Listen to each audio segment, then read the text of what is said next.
हर बार ये नई परीक्षा क्यों कान्हा? कभी हमारे अभिमान की, कभी हमारे सत्य की, कभी हमारी निष्ठा की, और हर बार हमने परीक्षा दी, उसमें सफल भी हुए। परंतु आप हमारे मान भंग होने की कैसी परीक्षा है कान्हा? हर स्त्री के जीवन में संसार का सबसे सुखद पल होता है जब वो मां बनने वाली होती है। एक नारी की संपूर्णता तभी होती है जब उसे पता चलता है कि उसके गर्भ में प्रेम का प्रतीक पल रहा हो। परंतु हमारे गर्भ में प्रेम का प्रतीक नहीं पल रहा है, बल्कि विश्वासघात का परिणाम है। हमने तो सदैव आपको अपनी रक्षा का भार सौंपा था ना। पूरा एपिसोड देखिए ZEE5 पर। आप अफसोस मत कीजिए, वक्त आपके ही हाथ में होगा। मरियम जमानी तो आपको ही बनना था, वो तो उस बहरूपिया लाठी ने सब कुछ बर्बाद कर दिया। वैसे भी मुगल सल्तनत को वारिस तो आप ही देंगी। सोचिए, जोधा बेगम का ये बच्चा पैदा ही ना हो तो। खामोश गुस्ताख! आइंदा गलती से भी ये बात कही तो जुबान खींच लेंगे तुम्हारी और फौरन सूली चढ़ा देंगे। हमारे जलाल की औलाद का बुरा सोचने वाले को हम दोबारा सोचने का मौका भी नहीं देंगे। हमें माफ कर दीजिए हुजूर, माफ कर दीजिए। आइंदा नहीं करेंगे। हम जानते हैं कि एक माँ से उसकी गोद का सुख छिन जाने का गम क्या होता है, और हम ऐसा अपने दुश्मन के लिए भी नहीं चाहेंगे। दुनिया में किसी भी औरत के बारे में हम ऐसा सोच ही नहीं सकते। हाँ, हमें इस बात का रंज रहेगा कि हम वो नहीं कर सके जो जोधा बेगम के नसीब में था, कि हम मरियम उस जमानी नहीं बन सके। लेकिन इसका मतलब ये नहीं कि हम अपने रंज के लिए किसी और को गम दें। चले जाओ यहां से, अकेला छोड़ दो हमें। और हाँ, जो बात हमसे कही है वो अगर गलती से भी अपनी जुबान पर लाए तो हम भूल जाएंगे कि तुमने कभी हमारी खिदमत की थी। और हमारी सोच इतनी भी गिरी हुई नहीं है कि हम जोधा बेगम के बारे में कुछ ऐसा सोचे। चले जाओ यहां से, हमने कहा जाओ। हम आपसे कुछ कहने नहीं बल्कि पूछने आए। बताइए, आपने अपना वचन क्यों तोड़ा? विवाह से पूर्व आपने हमें वचन दिया था कि हम हमारे धर्म में सदैव बने रह सकते हैं, और उसे निभाने के लिए आप मुगल सल्तनत के धार्मिक नेताओं के विरुद्ध भी खड़े हो गए। फिर आपने अपना वो वचन क्यों तोड़ा जिसका सवाल हमारी अस्मिता से जुड़ा हुआ है? उत्तर दीजिए हमें। आपने हमें वचन दिया था कि आप हमें हमारी इच्छा के विरुद्ध कभी छुएंगे भी नहीं। फिर अपना वचन क्यों तोड़ा आपने? आपके पास अपनी वासना की पूर्ति करने के लिए कई और साधन भी थे। फिर आपने हमें क्यों चुना? क्यों? हमसे प्रेम तो नहीं है आपको? फिर कहीं उसे घृणा के लिए या उस प्रतिशोध को लेने के लिए तो आपने ऐसा नहीं किया जिसके आधार पर हमारे संबंध का प्रारंभ हुआ था? बताइए शहंशाह, आपने ऐसा क्यों किया? विश्वास बनाकर आपने विष का बीज क्यों बोया? हमारी इच्छा के विरुद्ध हमें क्यों छुआ शहंशाह, क्यों? सवाल तो वाजिब है जोधा बेगम का। यही सवाल हमारे दिमाग में भी है कि आखिर जलाल ने ऐसा किया क्यों? शांत मत रहिए, हमारे प्रश्न का उत्तर दीजिए। उल्टा चोर कोतवाल को डांटे। क्या सियासत खेल रही हैं आप जोधा बेगम? रुकैया बेगम के सामने हमें नीचा दिखाने का अच्छा तरीका है। उत्तर दीजिए हमें शहंशाह।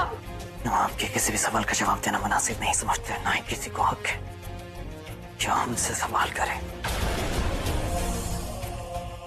क्योंकि सवाल तो हमें करना है जोधा बेगम कि वो कौन है जो आपके साथ इस गुनाह में शामिल है।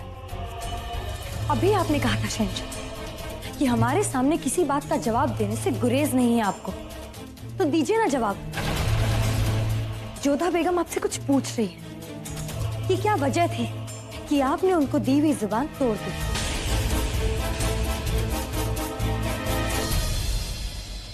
अगर आपको याद हो तो उस रात आपकी तबीयत खराब थी जोधा बेगम। नहीं उस रात आप होश में थे, नहीं आपको याद होगा कि क्या हुआ। हमने आपको सामान दी थी कि हम आपकी इजाजत के बगैर आपको छुएंगे भी नहीं, लेकिन क्या हो अगर जो कुछ भी हुआ उसमें आपकी मर्जी शामिल हो। ये सच नहीं है। सच फिलहाल यही है कि आप मां बनने वाली हैं। मुझे कभी तुम्हारा छूना अच्छा नहीं लगा। तुम्हारा मुझे छूना, मुझे देखना, मुझसे मोहब्बत जताना कभी कुछ अच्छा नहीं लगा। ना मुझे तुमसे कभी मोहब्बत थी ना है। जिससे मोहब्बत है उसकी निशानी मेरे पेट में पल रही है। अरे शर्म करो शर्म, दुनिया हंस रही है तुम पर। मुझ पर नहीं हंस रही है, तुम पर हंस रही है। तुम्हारी बेवकूफी पर और तुम्हारी नामर्दानगी पर हंस रही है। और मैं उसके लिए कोई भी सजा पा सकती हूँ जिससे मुझे मोहब्बत है। बस हमारे फर्ज का, हमारी मोहब्बत का मजाक बना दिया है हुजूर। इसने हमारी मोहब्बत का, हमारे फर्ज का मजाक बना दिया है। इससे बड़ी सजा नहीं हो सकती खाविंद के लिए जब उसी की बेगम उसकी मर्दानगी पर सवाल उठे। अब हमें इंसाफ दीजिए हुजूर। इंसाफ मुझे चाहिए बादशाह। जिससे मोहब्बत नहीं करती उसके साथ मैं नहीं रह सकती। खामोश बदसात औरत। क्या तुम्हें खुदा का डर नहीं जो तुमने अपने खाविंद के बावजूद भी गैर मर्द के साथ नाजायज जिस्मानी रिश्ता तोड़ा? जो तुमने अपने शादीशुदा रिश्ते की इज्जत नहीं की, जो तुमने अपना फर्ज न करा जो हमारे मजहब में एक शादीशुदा औरत के लिए अहम है। ये गुनाह नहीं, गुनाह है हसीन। ना तुमने अपने शौहर से दगा की बल्कि मजहबी कानूनों के तहत जिनाकारी की। राजी साहब चाहते हैं कि आप इस औरत का अपने शौहर से तलाक करवाएं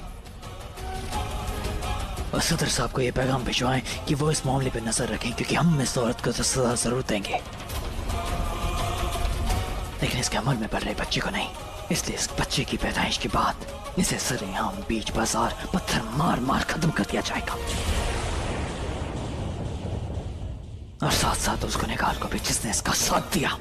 ये इंसाफ नहीं है बादशाह सलामत। जिसे मैं चाहती हूँ उसका कोई गुनाह नहीं है। ये ना इंसाफी है बादशाह सलामत, ये गलत है। ये उसका गुनाह है। इस गुनाह में इसने तुम्हारा बराबर का साथ दिया है, ये जानते हुए भी कि एक शादीशुदा औरत हो उसने तुम्हारे साथ एक नाजायज रिश्ता बनाया। अदका साहब इससे पहले हम अपना बखूदे इस बदसात औरत को हमारी नजरों से दूर ले जाया जाए। ये इंसाफ नहीं है बादशाह सलामत, ये इंसाफ नहीं है। हमारी पुकार सुनिए।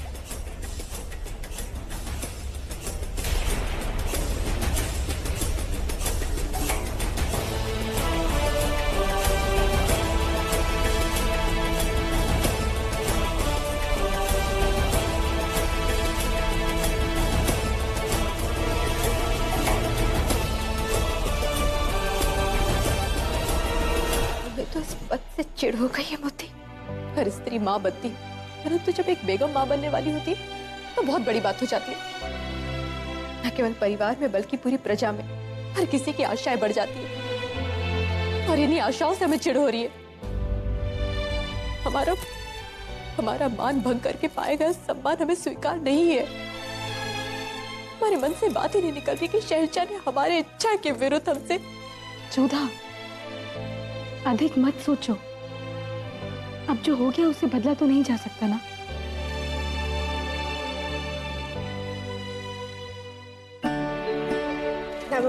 जीती रहो। बयाना और बदायूं से बड़े मौलाना साहब तुम्हें और होने वाले बच्चे को दुआ देने आए। आओ हमारे साथ। पूरा एपिसोड देखिए ZEE5 पर।